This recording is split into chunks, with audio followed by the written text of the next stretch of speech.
Bon, je vais vous présenter faire une présentation sur les rongeurs et les bilharzioses dans le bassin du fleuve Sénégal.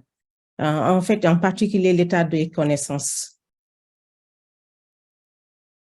D'abord, en introduction, je vais quand même parler de l'importance vous rappeler l'importance des bilharzioses, qui sont des maladies parasitaires dues à des parasites sanguins du genre schistosoma, où au Sénégal, on trouve chez les humains deux formes de bilharziose, que ce soit la bilharziose urogénitale due à schistosoma hematobium et la bilharziose intestinale due à schistosoma monsooni.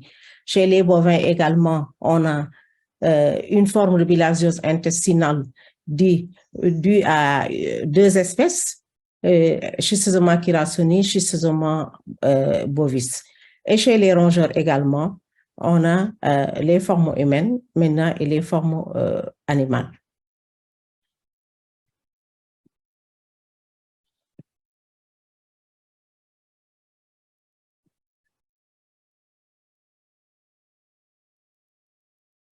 En introduction, comme je le disais tout à l'heure, il faudrait rappeler l'importance de ces bilharzioses qui étaient classées par l'OMS en deuxième position après le paludisme. Si on considère le contexte santé publique et sur le plan socio-économique. Et en 2019, l'OMS toujours estimait qu'au moins il y a 240 millions de personnes qui souffrent de cette maladie dans le monde et que plus de 700 millions parmi elles vivent dans les zones d'endémie. Aujourd'hui, on compte 70 pays où les bilharzioses sont endémiques. Et il est noté également que ces maladies touchent principalement les communautés pauvres et rurales et concernent plusieurs secteurs d'activité professionnelle, ce qui complique la prise en charge de ces maladies, par exemple comme l'agriculture, les productions animales, l'élevage, la pêche. Ce sont des maladies à transmission hydrique qui touchent, comme je l'ai déjà dit, à la fois les humains, les animaux domestiques et les animaux sauvages, et plus particulièrement les rongeurs dont nous allons parler tout à l'heure.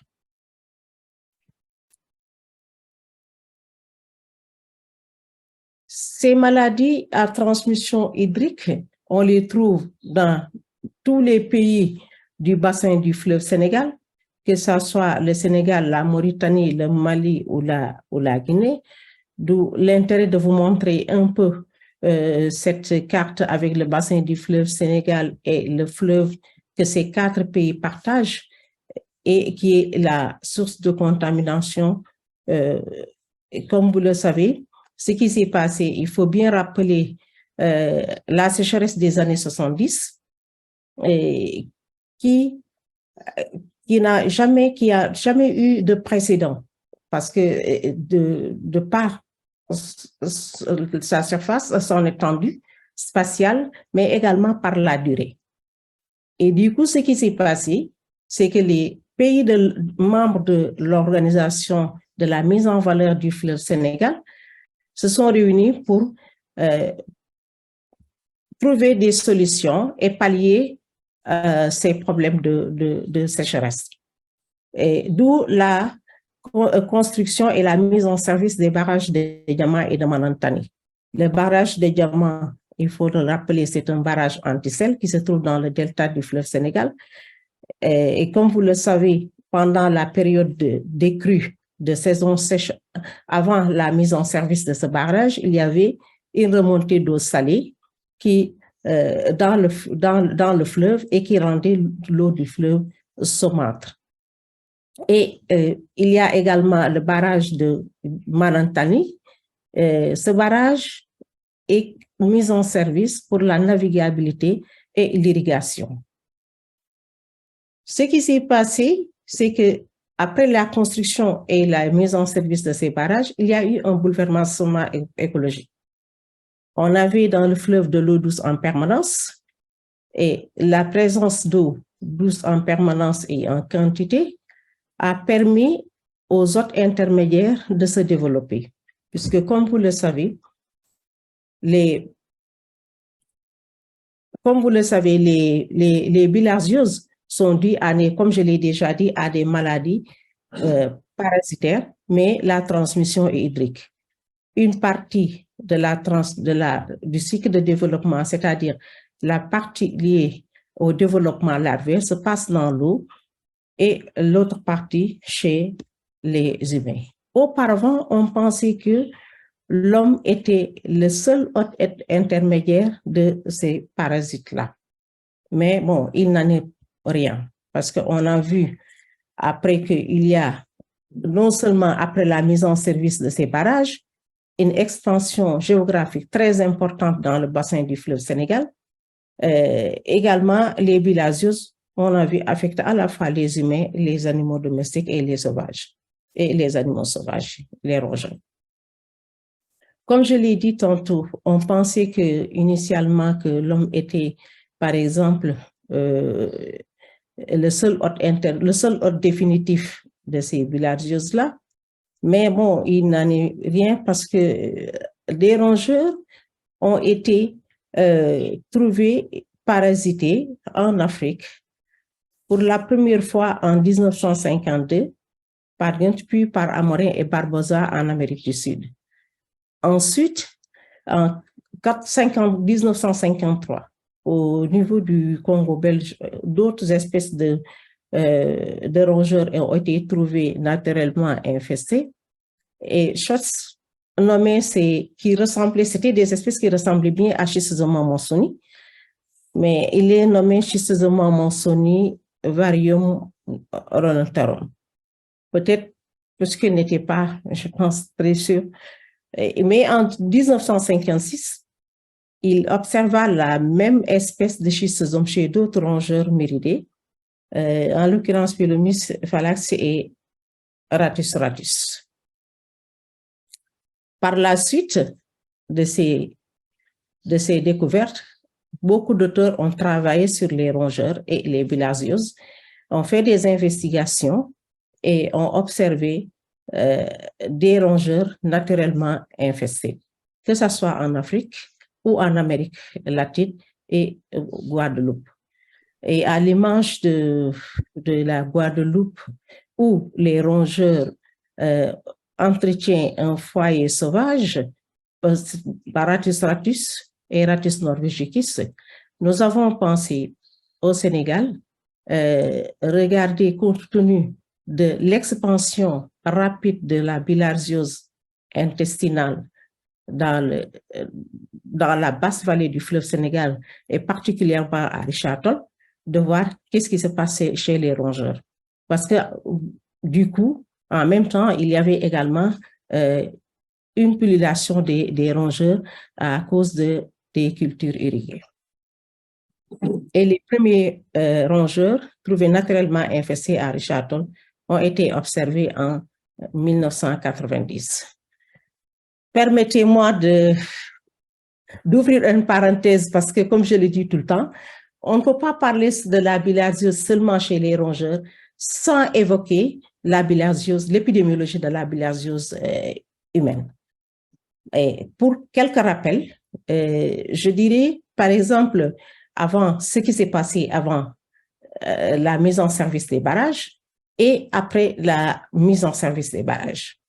Concernant les deux espèces de schistosomiase humaine qu'on observe au Sénégal, Schistosoma monsoni, avant, on disait que sa zone d'extension se limitait à la zone soudano-guinéenne et soudano-sahélienne.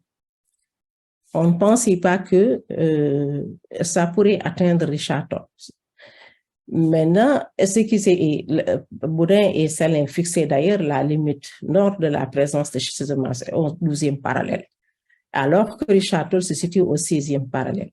Mais avant, comme je l'ai dit dans mon introduction, avant la mise en service des barrages, surtout de diamants, il y avait remontée d'eau salée et l'eau n'était pas favorable au développement des hôtes intermédiaires. Et ce qui se passait, par conséquent, il n'y avait pas de transmission de bilharziose. Donc, Richard Toll était indemne de schistosomiase. Par contre, on notait quelques foyers très localisés de schistosomiase urogénitale dans la région du fleuve, par exemple dans le delta, dans le village de Lamsar et dans la moyenne vallée à Guédé-Chantier dans le département de Podor. Mais à Richard-Toll, aucun cas de schistosomiase urinaire n'a jamais été également reporté. Mais après la mise en service, 2 ans après la mise en service du barrage de Diama, qu'est-ce qu'on a observé? Les premiers cas de schistosomiase intestinale à Richard-Toll. Et du coup, les janvier-mars, on avait une prévalence de 0,8%. Janvier-mars 89, on est un an après, la prévalence atteint 15%.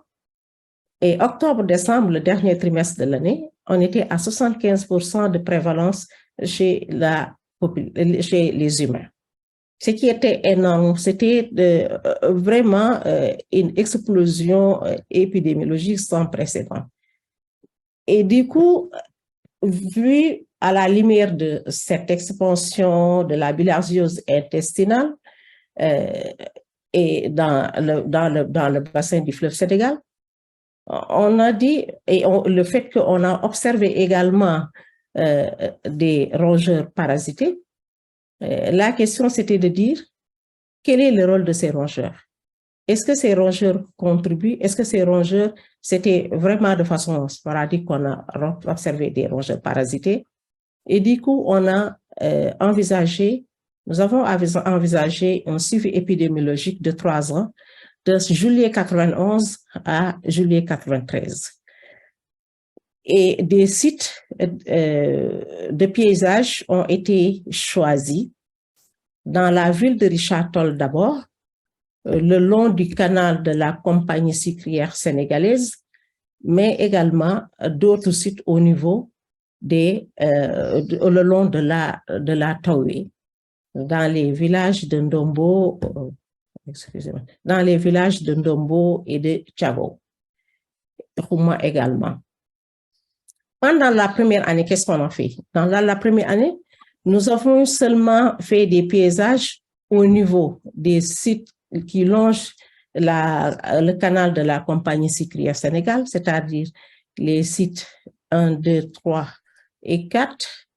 Et c'était des sites également, les sites de Roumain également, c'était des sites qui étaient près des habitations pour voir qu'est-ce qu'on a trouvé. 2 espèces de rongeurs qui étaient naturellement infestées à Richard-Toll. Il s'agissait de Arvionanthus niloticus et de Massomus iberti. Maintenant, on va voir de plus près ce qu'on a observé pendant ces 3 ans. Au début, qu'est-ce qu'on a fait? Quand on a fait des piégeages, on a eu plusieurs espèces. On a perfusé, disséqué toutes les espèces de rongeurs, de petits mammifères rencontrés. Mais nous avons vu que sur les 2299 petits mammifères examinés, il n'y avait que ces 2 espèces, comme je l'ai déjà dit précédemment, Arvicanthus niloticus et Massomus iberti, avec des prévalences faibles, mais de 5,5 pour Arvicanthus et de 4,5 pour Massomus iberti. Mais ce qui se passe est assez intéressant. Là, on a vu les charges parasitaires également varier beaucoup. On avait chez Arvicanthus niloticus un minimum d'un verre et un maximum de 582.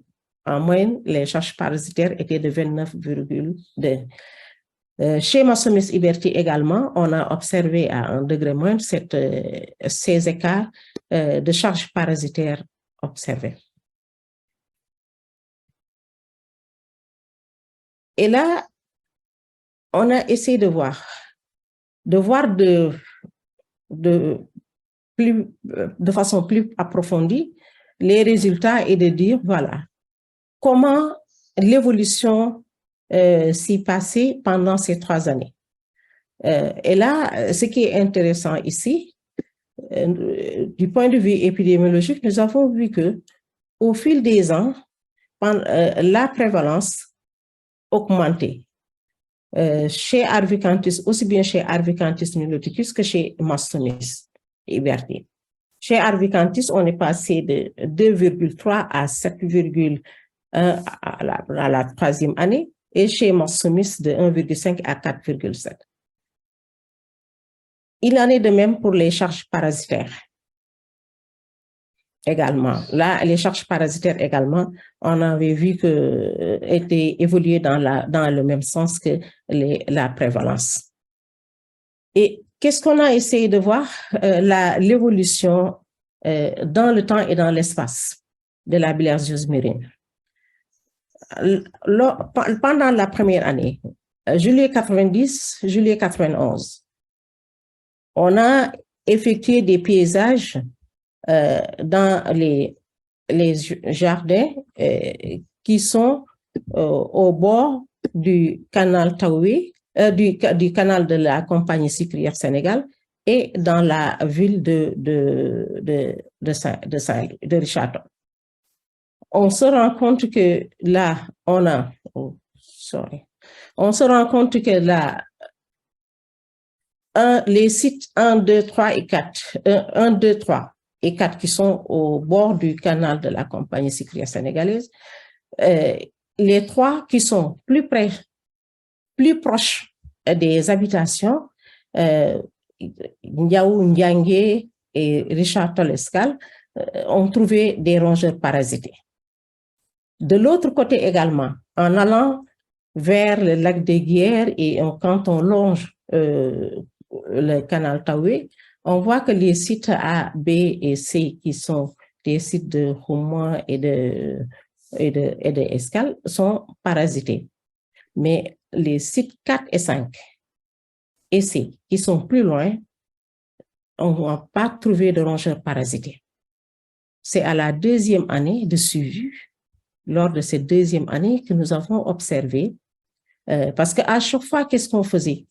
Plus on remontait dans le temps, plus on capturait des rongeurs parasités. Par exemple, si ce mois-ci, on fait des captures de Richard-Toll, longer le lac de Guiers, Ndombo, Tchago, on a des rongeurs parasités dans un premier temps en Ndombo, puis à Tchago, on se déplace un peu pour aller vers le lac de Guiers pour voir comment évolue la bilharziose murine. Et là, on se rend compte que quand on longe également le canal de la Taoué et aller vers le lac de Guiers, on a de plus en plus de rongeurs parasités. Et pendant la 3e année, on a augmenté les sites de piégeage. On est allé jusqu'à Buntubat et Tembe Salam, qui sont juste au niveau au pied, ce sont des villages qui se situent au pied du lac de Guiers. Et là, on trouve des rongeurs parasités. Donc, il y a une évolution de la bilharziose urinaire dans le temps et dans l'espace. La question qui se posait maintenant, c'est de voir, mais qu'est-ce qui se passe? Quel est le rôle de ces rongeurs dans la transmission qui est très intense de schistosomiose intestinale? Quel est leur degré de participation? Et là, qu'est-ce qu'on a fait? On a continué, on a suivi, on a également, en plus de l'évolution spatio-temporelle, je parlais un peu parce que là, c'est des observations très intéressantes qu'on a observées, parce que non seulement il y avait l'évolution spatio-temporelle, plus on remonte vers le lac de Guiers, plus on a des rongeurs parasités, mais également, c'est à la 3e année que nous avons observé une double infestation de Schistosoma mansoni et Schistosoma bovis, et les uns ont été isolés du foie de Mastomys iberti. Beaucoup de discussions. Au début, les gens disaient que non, c'était pas bovis quand nous l'avons trouvé. Peut-être que c'est des rongeurs qui ont mangé du foie, mais bon, comme c'était piégé dans le foie, nous étions convaincus que c'était une double infestation, mais il fallait le prouver quand même. Il y avait également des signes d'hépatomégalie et que nous avons observé et la présence de nodules intestinaux qui sont bourrés de schistosoma monsooni chez Arvicanthus niloticus. Parce que ces signes-là, hépatomégalie et la présence de nodules intestinaux bourrés de schistosoma monsooni, sont des signes de morbidité qui signifient qu'il y a vraiment une surcharge parasitaire, mais également peut-être qu'il y a des infestations multiples. C'est ce que vous observez ici à ma gauche, là, on a Arvicanthus niloticus avec le foie qui est complètement endommagé et si vous pouvez le voir de plus près, l'intestin de ce Mastomys iberti égal Arvicanthus, je suis désolée, j'ai mis Mastomys iberti, qui est également bourré de, parce qu'on s'est amusé à prélever les nodules, les écraser entre l'âme et lamelle pour voir qu'est-ce qu'il y avait dans ces nodules-là. Mais c'était des nodules bourrés de schistosoma monsooni. Mariama, oui? Juste pour te signaler, tu as environ 5 minutes encore. Hein. OK. Et maintenant, qu'est-ce qu'on a fait? Pour dire, on a essayé de voir. On a fait une comparaison de souches entre les souches humaines et les souches murines en utilisant l'IEF acylgel polyacrylamide avec cet système enzymatique.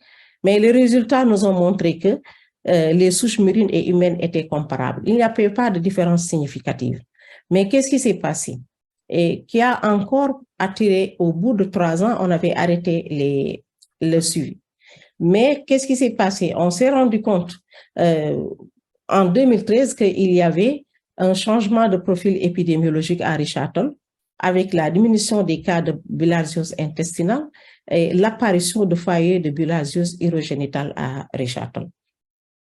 Ce qui nous a mis la puce à l'œil de dire, voilà, on va regarder au bout de 20 ans après ce qui s'est passé. Et qu'est-ce qui s'est passé?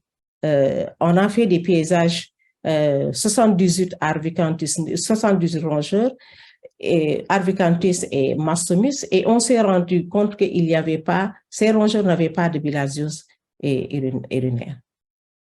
Mais ce qu'on a observé, c'est que quand on a regardé de plus près, isolé les souches chez les humains, qu'il y avait la bilharziose urinaire, on voyait, mais quand on faisait le PCR ou le séquençage de l'ADN, on voyait qu'il y avait une hybridation entre schistosoma bovis et schistosoma hématobium. Ce n'était pas seulement du schistosoma hématobium.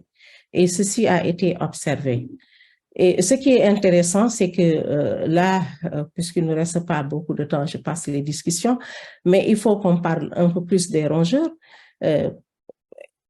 Ce qui se passe, c'est que ce qu'on a observé chez les rongeurs, on a observé dans le cadre du projet GELS également, entre 2016 et 2017, des cas de bilharziose murine due à schistosoma bovis, schistosoma monsooni et schistosoma hématobium.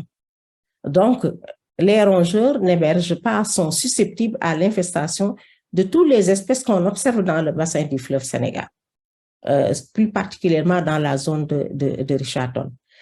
Et ceci est dû au fait que Richard-Toll, l'hybridation, l'intégration, nous, on se dit que c'est facilité par le fait que les parasites, les autres intermédiaires sont sympatriques des différentes espèces, mais ce qui fait que au bout de plus de 20 ans, il y a eu un effondrement des barrières spécifiques. Mais dû au fait que également, la ville de Richard-Toll est une ville carrefour où il y a une migration de population très, très intense entre la basse vallée, où on a des foyers de bilharziose urinaire, et la moyenne vallée. Et si vous regardez cette diapositive-là, ça montre bien ce que nous pensons faire, parce qu'au Sénégal, actuellement, avec le ministère de la Santé, on réfléchit beaucoup sur les méthodes de lutte parce que depuis très longtemps, on a misé sur la chimiothérapie avec les traitements de masse. Mais la question de la bilharziose reste entière.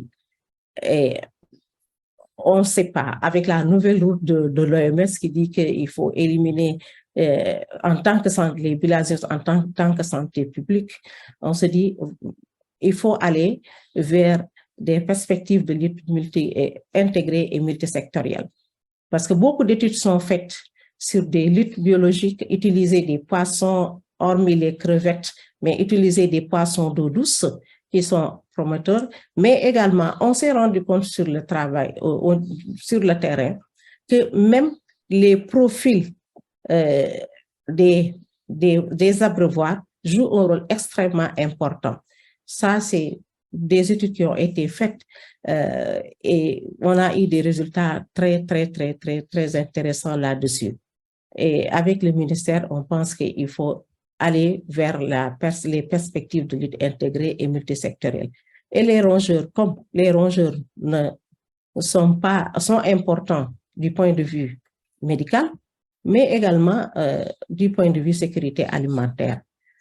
L'un dans l'autre, on pense qu'il faut, c'est pourquoi nous disons que la lutte doit être multisectorielle. Je vous remercie.